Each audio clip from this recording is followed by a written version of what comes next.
Hello, everyone. This is Bethlie from the Keeping It Young podcast. Thank you for tuning into our show. You know Christmas is around the corner, don't you? And I know sometimes it can be so hard to know what to get people for Christmas. Well, we are thankful for our friends at MyPillow. And if you go to mypillow.com, you will find many, many wonderful things that you can buy for just about everyone in your life. There, of course, are the wonderful pillows.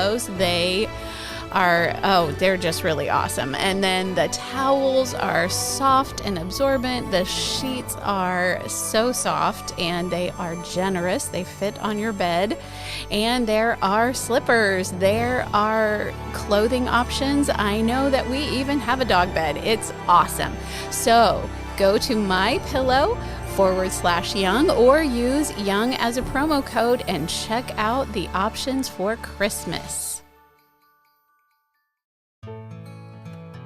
Hello and welcome to Keeping It Young podcast, conversations about marriage, family, and ministry life. My name is Dave. And I'm Bethlie. And we are the Youngs. Welcome. Hey, thanks for joining us again today. And we are in the Christmas season. Are you feeling that yet? Yes, I am. It's a wonderful time of the year, one of our favorite times of the year. And starting next week, we'll be continuing this series, but we'll be just learning all kinds of lessons from the Christmas story. Yes. And I've been working on that, and I'm so excited about what's coming up in these next few weeks. It'll be about a 4-week series, and all the lessons will come right out of the Christmas season. So it's going to be super, and hope you'll start looking forward to that, and hope you're planning for a great Christmas celebration. Yes. As believers, we should celebrate big. Yes, we should. And, so nothing wrong with that at all. But thank you so much for joining us, and we always enjoy hearing from you. Thanks to each of you that like and subscribe and share, and we are just so thankful for that. Continue to do so. Leave us a rating if you are able to do so and would like to take the time to do so. And of course, you can always reach out to us. We are happy to hear from you, to help you in any way that we can. Yes. I know several times recently I've been able to point people to Christian counselors that we know that are professional counselors. Mm-hmm. And if you need anything of that sort, we're able to help you. We can also point you towards books and materials, podcasts, episodes, all kinds of things. And all you got to do is visit keepingityoungpodcast.com. You can send us an email from there. If you go to the bottom of the page to the contact, you can also you can go to the bottom right-hand corner of the website. Yes. Opening page, and there's a little microphone there, and you can record a message, and that will be emailed to us as well. And just so you know, several times we have received contact information, a question or a comment, but sometimes people forget to send us their email, so we cannot answer those. Oh, dear. So if you're looking for an answer, we do have to have a contact information. You that record, that seems to automatically give us your email address there. Yes. And but if you send us an email from the contact page, make sure you send us the proper information so we can reply to you. Yes. And just so you know, if you don't hear from us, as far as we know, we've been able to answer every email, every contact. Mm-hmm. If you do not hear from us, we may have inadvertently overlooked it, or we may not be able to because it didn't give us your email address. Right. So always feel free to reach out a second time. Yes. And that never offends us at all. Well, let's finish this series as we're talking about emotions and personalities and how they affect our relationships. Yes. Let's finish this series on anger. You ready to do that? I am. Let's jump in. We have gone, this will be what, sixth week? Sixth week in this little series on dealing with anger. Yes. And boy, we've covered a lot of territory. I was just looking back through our notes, and my goodness, we've talked about marriage. We did some general things about anger, and then marriage, how it affects our marriage and what we can do about that, how it affects our children, and how we can handle that. And we want to do one more session here today in how we can deal with anger in our teenagers. And this is a big one, moms and dads, because teenagers are by nature emotional. Yes. That is very part of the adolescence thing they're going through, puberty and all of that. Right. But anger is always wrong. Yes. And it does have to be dealt with. And so let's just jump in here and get going. Are you ready? Yes. I was just going to say that in our teenagers, it also can be something that is hidden because teenagers, not always, but generally speaking, they tend to not open up so much about their emotions. It Sure. takes them longer, and we lead busy, busy lives, and we parents are tired, so that by the time a teenager would want to come in and open up to us about things that are going on in their heart, we're just weary. And they know that. And so they don't always open up about things that maybe they should talk about. And then it can fester and turn into anger, maybe even into bitterness. And so these are things that we need to be on the lookout for, and something that you all could be praying with us about, something that we have just learned that we are dealing with in our family, just some things with some children that maybe something that we have missed, and maybe in our busyness, whatever it is. And so now we are working with them, and we are learning as we're going along, studying just like you are. We just wanted to make sure that you all know we are not above anything that happens that we talk about on the podcast. In fact, a lot of things that we talk about on the podcast, we have had to deal with in our family, or we have had to do a great deal of research, and we have learned about and been able to implement into our home. And so now we are implementing a great deal of what Sure. we're And talking so about. when we say that anger is universal, we mean Yes. that no family is exempt. That's right. And one of the lessons Bethlie and I have learned as we've been working through just an issue even here in our own home with our children is that one of the things that we often can overlook is that anger, typically we see it when it's explosive. But that quiet anger, that simmering, seething anger that turns into this definite root of bitterness, or even a root of bitterness that turns into a quiet, seething anger, Yes. that's often overlooked, and Yes. especially in the teen years. Yes. And it can always be overcome, and that's why we have what we're going to be teaching today, because there's always hope. Yes. And so no matter what you're going through in your family with your teenager, there's always hope. So let's just jump in here, and we've got 2 or 3 things to separate, maybe some categories here. And the first one, if you know you have a teen who is battling with anger, reflect tenderness. This is a huge one. Yes, it is. Because our teens are going to respond. If we respond in anger, in tension, in frustration, it will complicate the issue. Yes. But if we respond in tenderness, you remember the Bible says that we're to be angry, but not sin. So Right. when anger does come into our life, we're to be very wary and very definitive about making sure that we deal with it. Yes. And then later in the chapter, he talks about that we're to put away bitterness, and he combines them all together. The bitterness, the anger, the wrath, the clamor, the evil speaking has to be put away from us. And then he follows it up almost immediately by saying that we're to forgive, and we're to be tender-hearted, Yes. and we're to be kind. Yes. And so he points out right away there that we're to be tender-hearted in how we deal with this. Right. And so here's just some practical ways that you can reflect tenderness. When you talk about issues with your teen, when there's anger involved, you lower your voice. Yes. I think we've said that every episode, haven't we? Yes. A soft answer Yes. turns away wrath. And a soft answer is gentle. Work Yes. at speaking gently. Be gentle.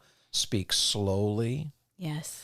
Sometimes when we get in a tense situation, we do speed it up, and we run over Right. with our words. So when we Yes. lower our voice and we're gentle and we speak so slowly, I would add 2 more things to that. Get on a knee to talk to your kid.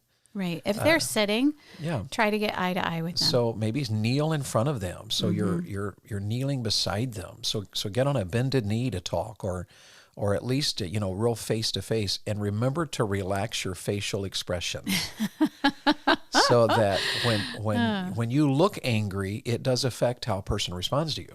Absolutely. And we've all seen that happen in real life. Even recently, my wife and I went to the post office in our area. Oh. And we walked into the post office, and we had to, put in some address on this, box that we were buying from the post office or whatever. And when I walked in, there was nobody else in the lobby, and I guess it's a postmaster, Yes. or whoever was in Right, charge the there behind the counter, employee. the employee of the U.S. Post Office. She just looked very somber, very like she was really upset. Yes. And so, we live here in small town USA, and we just talk. We do. And so I said to this lady, I said, "Have you had a rough day, a bad day?" And she looked stunned, and she just looked dumbfounded, and she just automatically was like, no, why? And I said, oh, I just thought when I came in that maybe you looked like you had had a bad day. Well, then she went overboard. Yes. And in fact, the last couple of times I've been into that post office, when she has seen me walk in, she gets very, hello, how are you? And she Yes. really turns it on. Animated. And gets very animated. Yes. So just remember that your facial expressions can turn the heart of your teenager away from you. Right. And I would just caution parents, usually when we find out that there's an anger issue, it is because our child has acted out in some way, our teenager. Usually that is, like David said, it's that simmering, it's underneath the surface, and then something happens. And that's when we discover it. And that's when we discover this happened, whatever transgression happened. It's because you have some anger or a root of bitterness in there. And usually the transgression itself can drive the parent to irritation, frustration, or even anger on your own part. Why would you even do something like that? And so that's when you as a parent need to take a step back. And you need to just maybe even just say, okay, we're going to talk about this in a few minutes. Give me a few minutes to go pray, to go let the Lord settle your heart, and to remember that no matter what we do, God always responds to us with mercy and truth, or grace and truth and loving kindness. And so we can do that with our children in being tenderhearted towards this characteristic that seems to be coming out.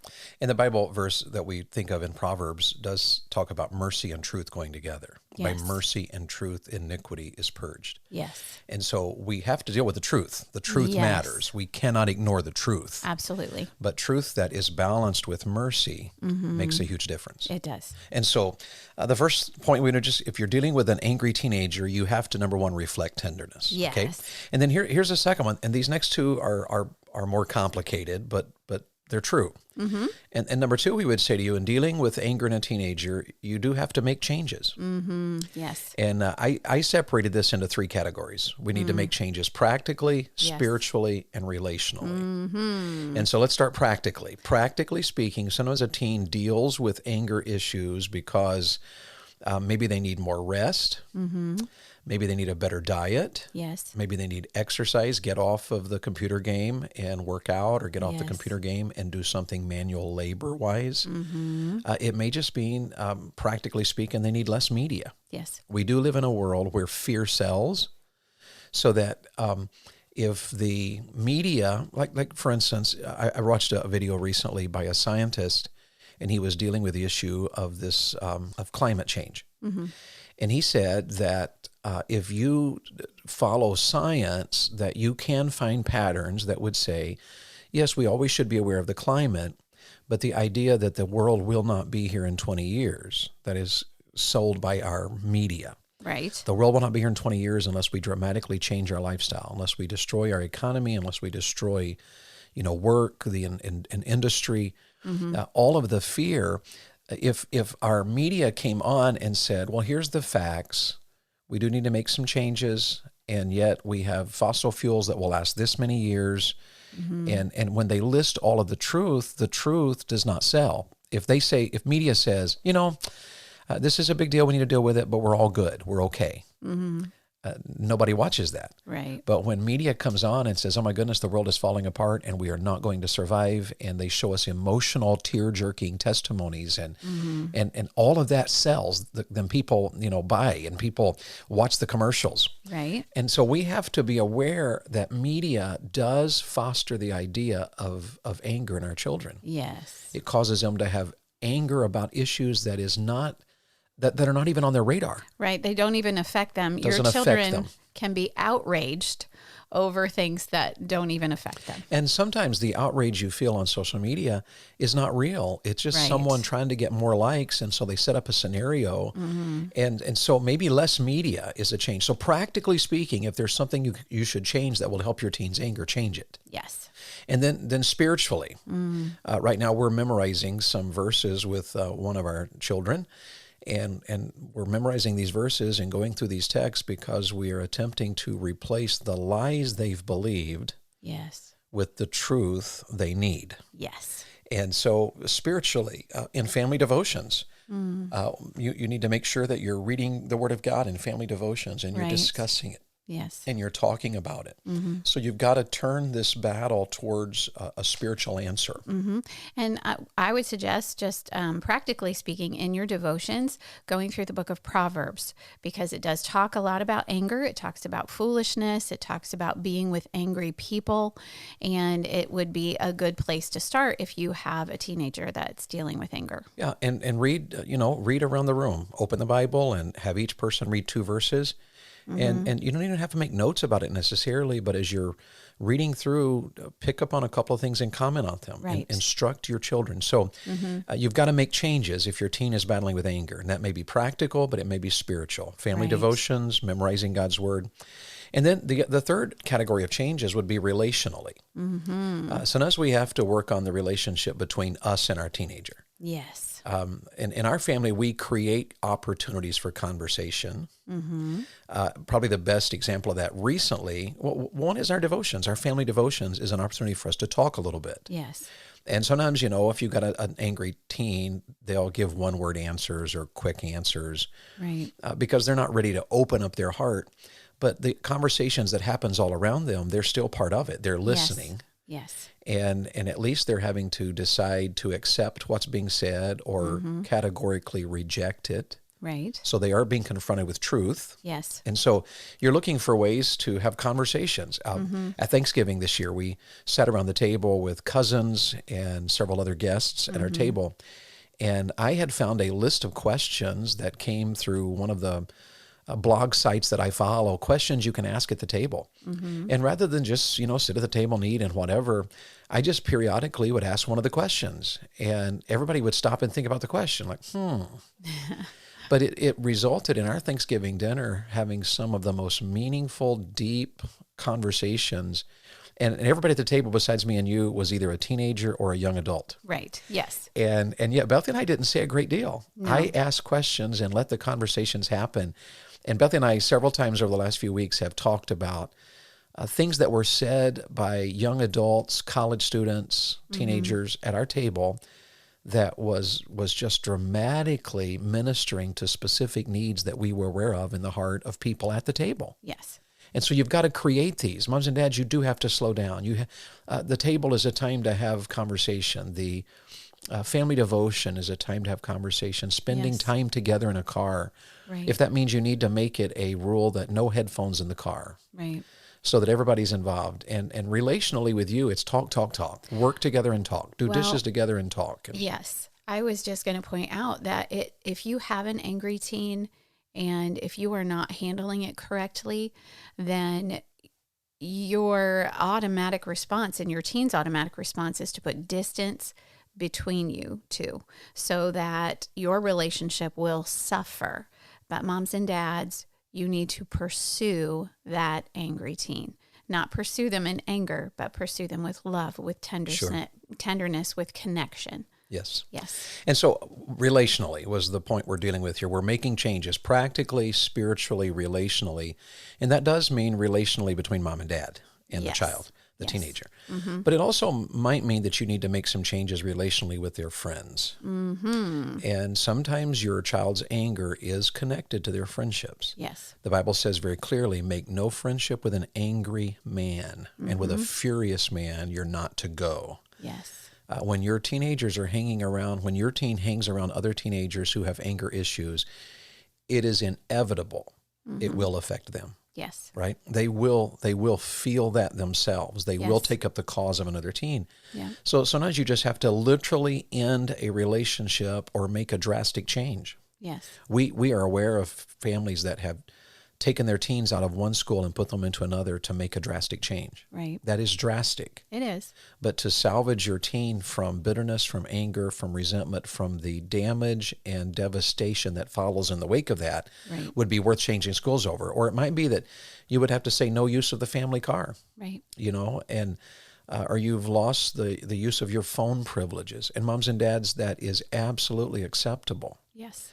I know the phones are so much a part of our lives and our teens' lives, But a teenager who is struggling and getting to the point where it is dangerous and devastating to them and to their future, sometimes you have to be drastic. Yes, and it can be inconvenient because we Yes, do live in a yes. world where we are connected to our phones. I was out with our daughter Charity yesterday, and this is not a big deal, but she did something and she lost the use of her phone for a week. That does happen periodically in our family, and she was very sweet-spirited about it. Yes, she was. Amazingly so. Amazingly. And yesterday, Charity and I were out and about, and it would have been so wonderful for her to have her phone so that she could go pick something up in the store while I picked up something else in the store, and we could meet up because, you send that text, hey, I'm ready to go to the front. Are you ready to go to the front? And we didn't have that. But you know what? We got to stick together all day long. Yes, we did. And it was wonderful. There's another side to that as well. Had I been thinking in advance, I would have made the exception. I would have said, today I'm giving you your phone because you're out and it's convenient for us, but we will add one more day before you get your phone back. So you get it today, but you get another day off.